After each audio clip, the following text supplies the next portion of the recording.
Bienvenidos chicos a esta sexta videocápsula en donde vamos a continuar con este contenido que corresponde a segundo nivel, es decir, tercero y cuarto medio, en donde en esta oportunidad vamos a dedicarnos al periodo que se llama el mundo entre guerras, que básicamente es aquel periodo de años en donde tenemos hechos que suceden entre la Primera Guerra Mundial, que ya la vimos, y la Segunda Guerra Mundial, que sería lo que viene después. Como objetivo para esta guía tenemos analizar el periodo del mundo entre guerras, considerando los locos años 20, como se les denomina, la crisis mundial de 1929 y el surgimiento de los totalitarismos en Europa. Así que vamos a revisar. En primer lugar tenemos los locos años 20, que es el nombre un poco informal quizás de este periodo, que está situado espacialmente en Estados Unidos.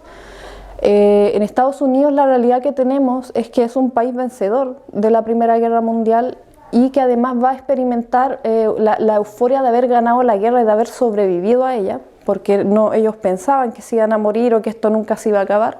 Entonces cuando la guerra termina, psicológicamente las personas experimentan esta sensación de euforia y de felicidad, de querer vivir la vida en el fondo.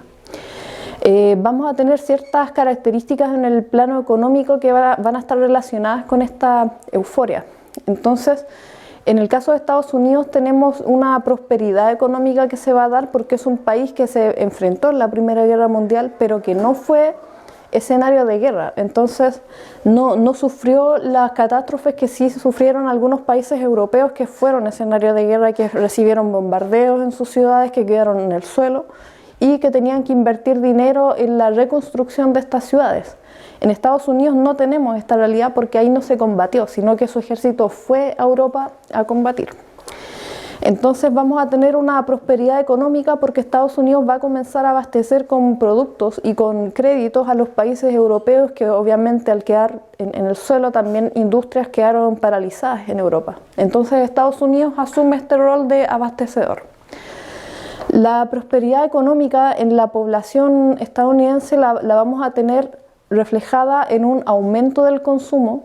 La gente va a sentir que tiene mucho dinero, entonces va a empezar a gastarlo, obviamente, a consumir ciertos productos que eran nuevos en esta época, por ejemplo los electrodomésticos. El problema lo vamos a tener porque muchas de esas compras no van a ser con dinero real, sino que van a ser a través de crédito. Y va a haber un cierto descontrol por parte de las personas y se va a producir el sobreendeudamiento, que tiene que ver con el endeudamiento obviamente, pero cuando yo me endeudo más de lo que puedo pagar, estoy sobreendeudada o sobregirada. Entonces no hubo tampoco control de parte de los bancos, por ejemplo, al momento de otorgar estos créditos, porque no se aseguraron de que las personas a las que se los estaban dando después pudieran pagarlos. Ahora, otro fenómeno que se va a dar es que el dinero que estas personas tenían va a ser invertido en la bolsa de valores a través de la compra de acciones. Una acción es básicamente una empresa que quiere recibir inversiones de cualquier persona, va a poner en esta bolsa, que es un edificio, y estas acciones es como si fueran pedacitos de esta empresa que las personas pueden comprar. Entonces, si yo compro una acción o un pedazo de esta empresa, obviamente voy a recibir ganancias si es que a la empresa le va bien y voy a tener pérdidas si es que a la empresa le va mal. En eso consiste básicamente este tema de la inversión en acciones. Entonces, todo este fenómeno, el seguir comprando las acciones, después lo vamos a tener. Va a haber una compra-venta de acciones, que significa comprarlas, pero una vez que aumenten su valor se van a poner a la venta. Y esto se va a seguir haciendo hasta que va a llegar un punto en 1929 en donde estas acciones van a estar tan caras que la gente no las va a poder comprar. Entonces eso va a hacer obviamente que el valor baje y eso va a generar, es el inicio de esta crisis mundial o Gran Depresión, como la llamamos, en donde vamos a tener una serie de conflictos en el fondo económicos en Estados Unidos que después se van a expandir al resto del mundo, ya que muchos países dependen de la economía de Estados Unidos. Entonces lo que va a suceder es que estas acciones van a subir, pero después van a bajar mucho y van a seguir bajando, entonces la gente va a comenzar a tener pérdidas económicas. La gente no va a poder recuperar el dinero que había gastado y por lo tanto no va a poder pagar los créditos que había pedido anteriormente. entonces van a quebrar también los bancos y las personas quiebran y los bancos también. Mucha gente, por ejemplo, tenía ahorros en los bancos y los van a perder todos porque como el banco quebró, no recibieron tampoco el dinero que tenían ahorrado. Las empresas obviamente también van a quebrar porque por las acciones, el tema de las acciones, van a perder mucho dinero.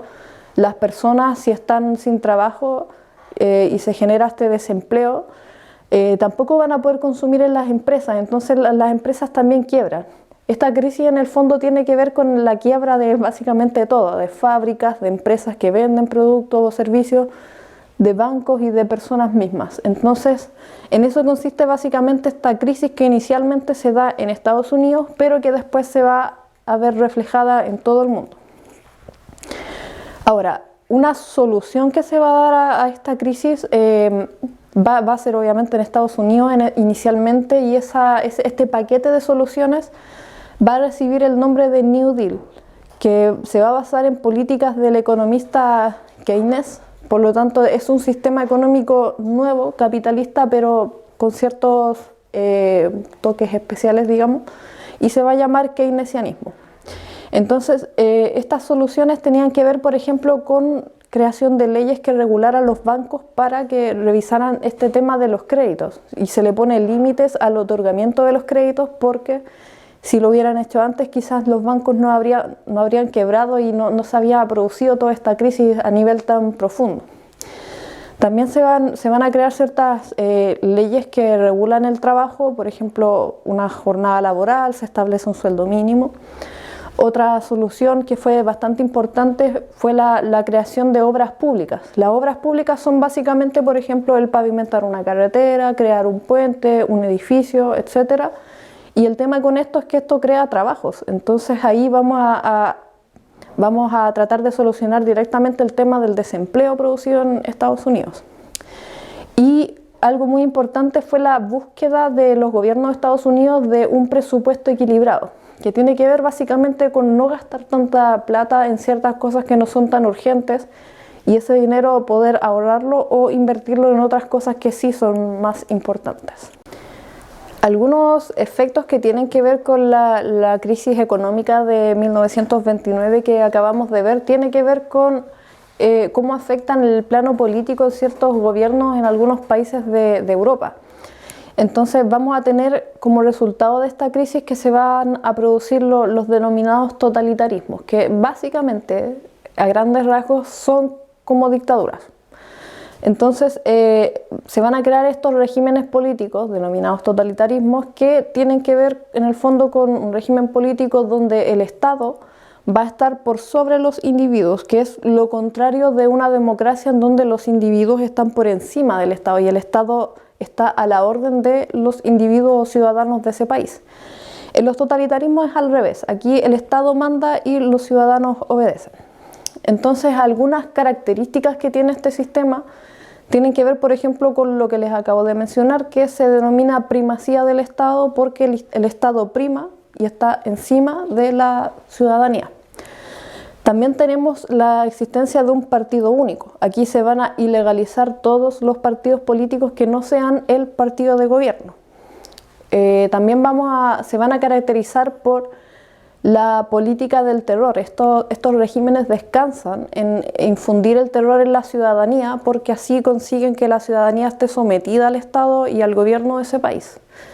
También tenemos como característica el nacionalismo porque también se fundamentan en el amor a la patria, digamos, y en exaltar estas características de este país, el sentirse parte de una nación en el fondo. Y un poco relacionado con lo mismo tenemos el culto al líder, en donde vamos a tener una persona que va a ser el representante de este sistema o régimen totalitario, y esta persona va a ser el líder al que todas las personas van a seguir. Entonces con eso se genera cercanía también de las personas, la ciudadanía hacia este líder. Entonces en Europa, en contexto post-crisis económica, vamos a tener a estos países, por ejemplo a Italia, Alemania y a Rusia, que son los regímenes que vamos a revisar, en donde son países que son golpeados obviamente por la crisis económica, quizás sobre todo Alemania, y esta necesidad de resolver esta crisis va a crear todas las condiciones para que estos regímenes resulten exitosos al momento de instalarse en el gobierno de estos países. Entonces, en el caso de Italia, vamos a tener al denominado fascismo italiano, que va a ser encabezado por Benito Mussolini, que básicamente es un sistema anticomunista que exalta la historia pasada de Italia. Aquí lo que se busca es transmitir a la ciudadanía la sensación de que Italia en esta actualidad, no era el país tan grande como sí lo había sido en tiempos anteriores, como por ejemplo en tiempos del Imperio Romano. Entonces se busca cierta similitud en el régimen y cierta como nostalgia hacia la historia y grandeza de Italia en el tiempo del Imperio Romano.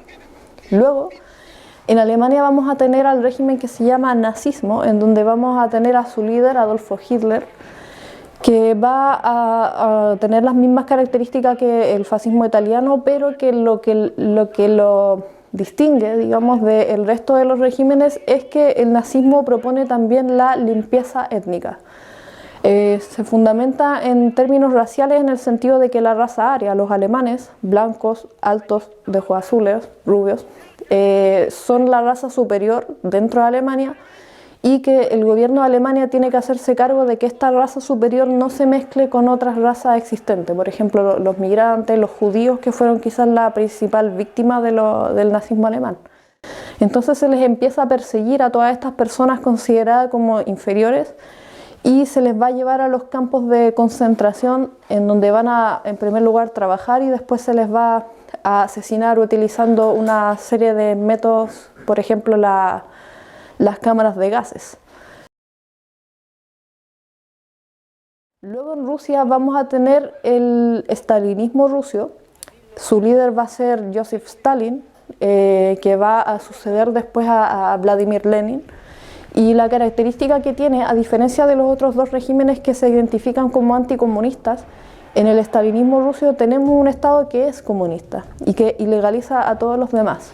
Entonces va a tener las mismas características, también va a tener campos de trabajo forzado llamados gulags, también va a tener persecuciones de los que identifica como enemigos internos, pero como Estado comunista va a tener aspectos económicos en donde el Estado también se va a hacer cargo de organizar la economía de este país.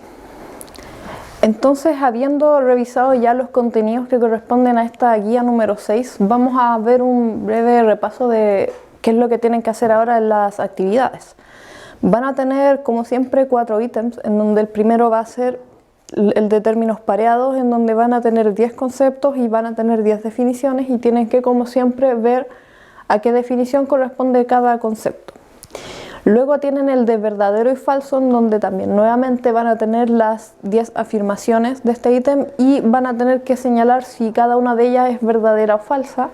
Y recuerden que las falsas tienen doble puntaje porque tienen que venir justificadas, tienen que explicar por qué es falsa, así que no se olviden de hacer esa parte.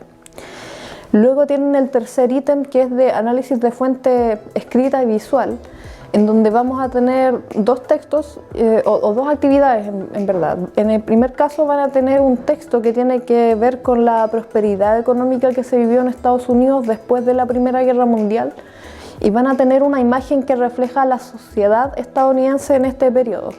De esto tienen que sacar cierta información que se solicita en las preguntas número 1 y 2.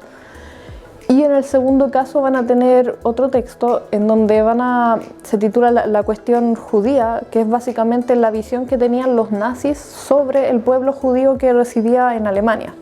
Y sobre eso van a tener 2 preguntas.